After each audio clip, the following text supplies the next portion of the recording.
Hello, today I'm going to speak about the Ainu peoples. The Ainu peoples first inhabited all of Japan. They were hunter-gatherer peoples. The Ainu people also believed in that everything in nature has a spirit or god inside called a kamui. They worshipped bears especially. The Ainu respected wildlife and nature and only took from it what they needed, much like many other indigenous people across the globe. When they killed an animal, they prayed for it and believed that when they were sending back the spirits of those animals. Some of the contemporary elders explain that to this day, the Ainu practice is to only take what they need. For example, if they harvest a plant, they do not take too much or pull out its roots. The Ainu people were colonized by Japan. As the Japanese began to colonize the island of modern-day Japan, the Ainu were forced further and further back until they were pushed onto the northernmost island, now known as Hokkaido. The Japanese government soon came to Hokkaido and claimed the Ainu's land. This land was advertised as free to Japanese immigrants, so it was taken and redistributed without the consent of the Ainu people. This era was an era of assimilation policy.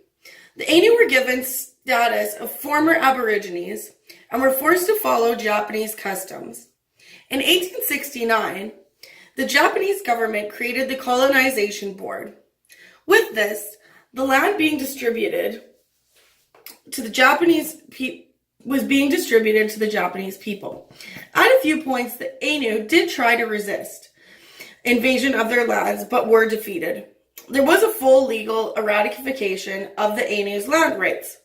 By this time, the Ainu were outnumbered and the Japanese population had exploded.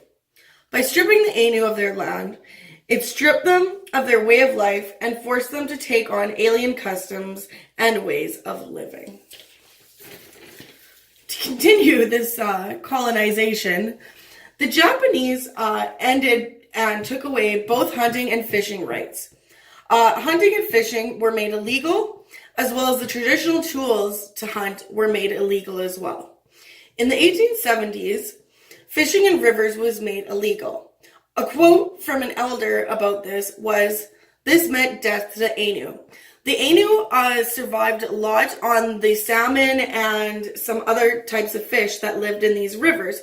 So, by stopping them from being able to fish for these salmon, it was going to be death to their people. As of 1876, poison arrows were prohibited. This type of weapon was used to hunt bears as well as deer. Hunting bears was something that the Ainu did quite often, but not enough to ruin the population. They did this in order to sort of be spiritual, as the bears were important to their spirituality and that was one of their main gods.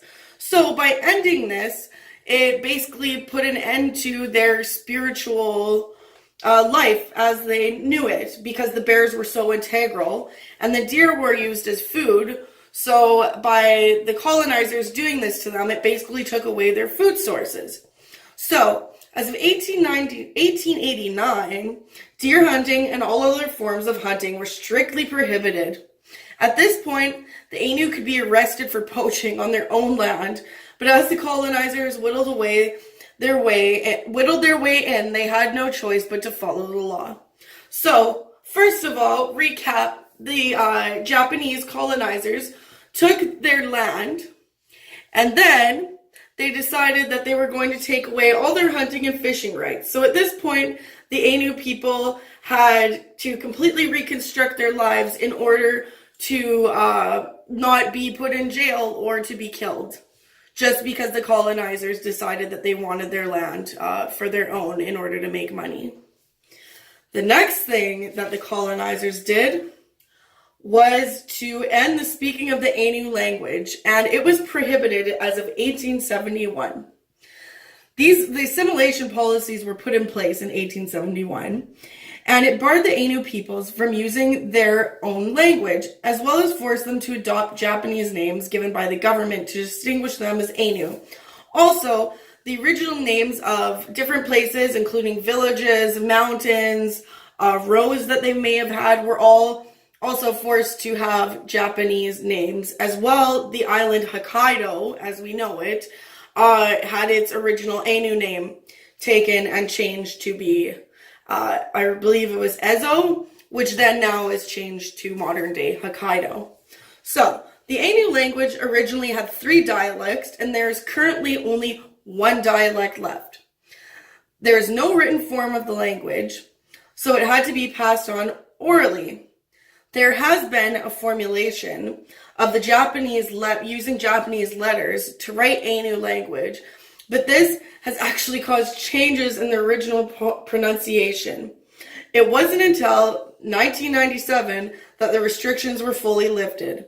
A foundation was also created in order to fund Ainu language schools.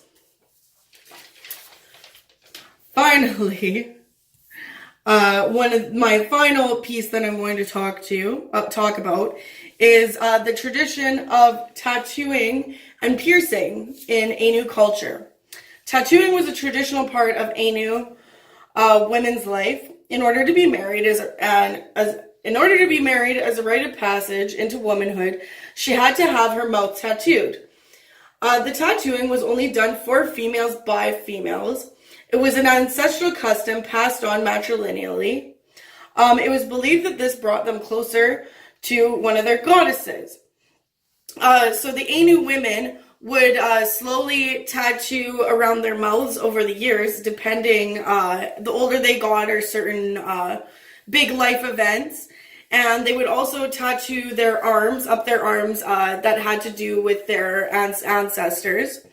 And it was said that the tattooing around their mouths also connected them to their goddess, but also would prepare them for childbirth. And they were often told to sit very still and to not move around or wince in pain because it would make them stronger women in order to have these babies.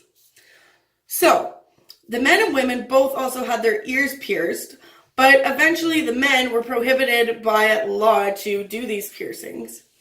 An informal ban was put on Ainu tattooing and piercing as of 1799 as an attempt to dislocate the Ainu peoples from their traditional cultural practices and to begin their assimilation.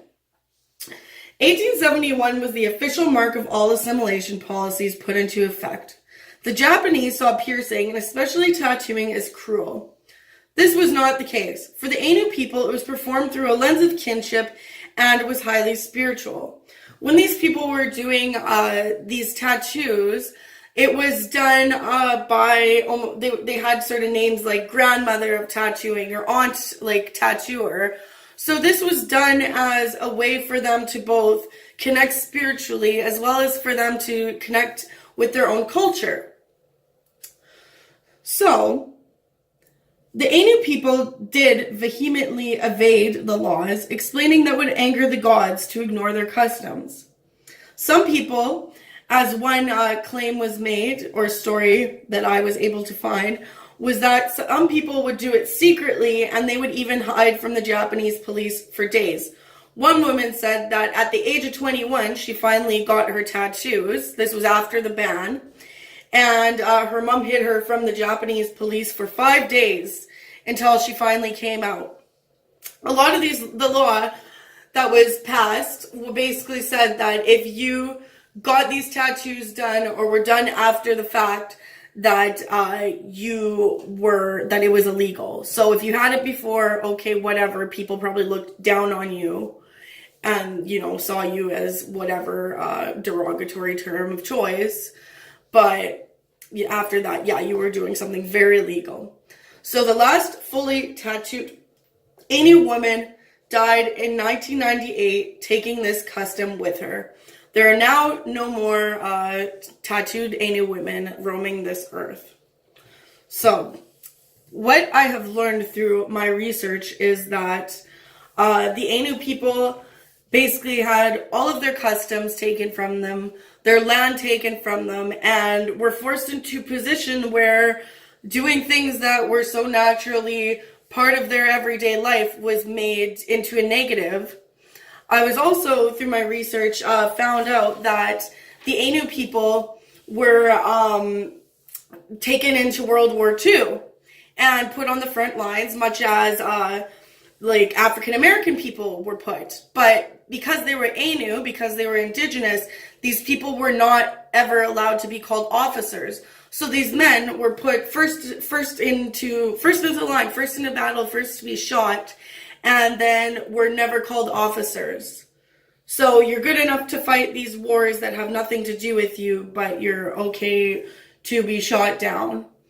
The Japanese colonization made the Ainu people dwindle. They had diseases taken to them. They were starved to death.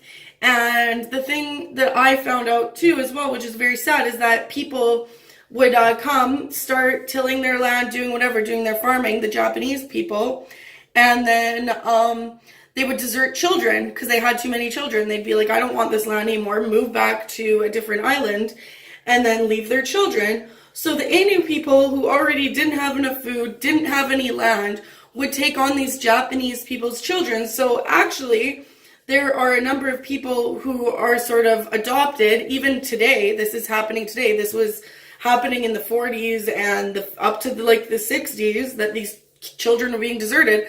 There are a number of people who consider themselves Ainu that aren't actually bloodline Ainu because they were adopted, which to me I think is so beautiful, that these people were such a giving people after having everything stripped from them, that they would still be willing to take their colonizers' children on because they saw Ainu people were not actually recognized as indigenous people by their own country of Japan until 2008.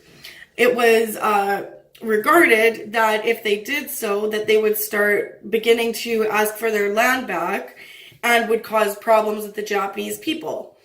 So as of 2008, it was recognized that they had hardships done to them, that poverty, illness, alcoholism, disease, and many other things were directly a cause of their colonization. So to me, it is just a little surprising that it took until 2008 to recognize the Ainu people as indigenous people in Japan. I think that this is very directly relatable to what we see across the world, that it's much easier to just pretend that indigenous people don't exist, that they don't have rights, that if you just pretend that they're not there, that the problem will just go away, which is so completely wrong. And, this is only the first step to reconciliation with the Ainu peoples.